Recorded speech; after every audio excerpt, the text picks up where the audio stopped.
Yo, what's up? This is week three of entrepreneurship.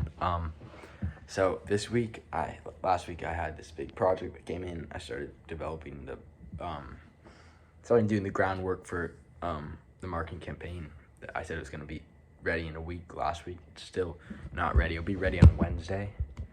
But this week I spent most of my time creating content. So I created a lot of content on TikTok. I still haven't gone viral, which I gotta figure that out. I've had like little bits of attention on social media, but nothing crazy, which is I need to figure out how to make this thing blow up. Yeah, so I did a lot of that, and then I also spent a lot of time. I built this blog post for the company, Prodigy Development, and then I started doing some SEO and producing some blog content.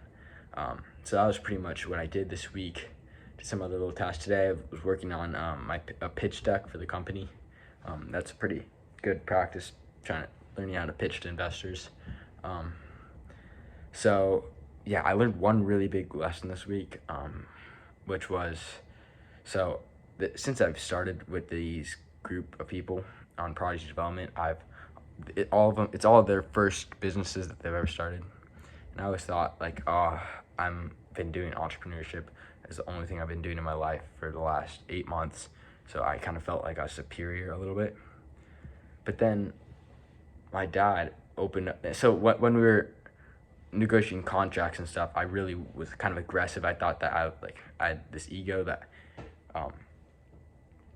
made me want to get like a big percent, and I wanted them to give a lot to me.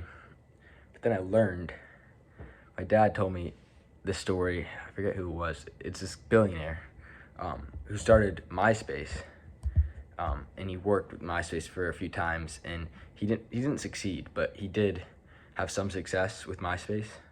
The MySpace ended up going bankrupt, but then eventually, because of his work in MySpace, he worked with some people, and they ended up starting Facebook, and then he became a billionaire there. So the idea is,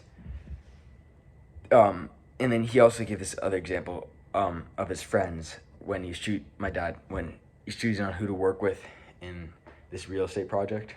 But the idea is, if you don't be so focused on the contracts and all that stuff, just be chill to work with, easy to work with, and then you have a good chance of getting brought into a project later, and people are just more inclined to give you a nice thing. You don't want to be like anal and a pain in the ass when you're like negotiating contracts and doing business.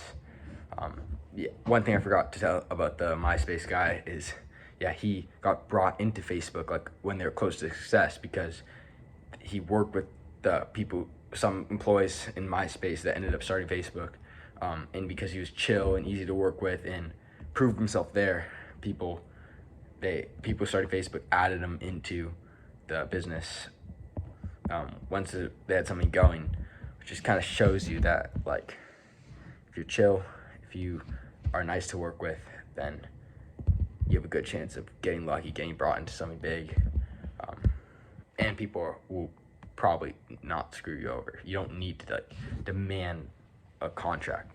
Just one thing I learned. So yeah, next week I need to blow up on social media, and then my blog posts and all that. It would be nice to start getting some results there, because as soon as this thing launches, everyone's gonna be wanting to have traffic to the site, and it's gonna be all up to me. So that's where my mind's at. I'm gonna work on some messaging, just like overall brand messaging for the rest of the day today. And then yeah, I'll update you guys on how it goes next week. I want next week to be boasting about, I have 10,000 followers there, 100,000 followers there. It's gonna happen. I'm giving their promise. All right, see you guys next week.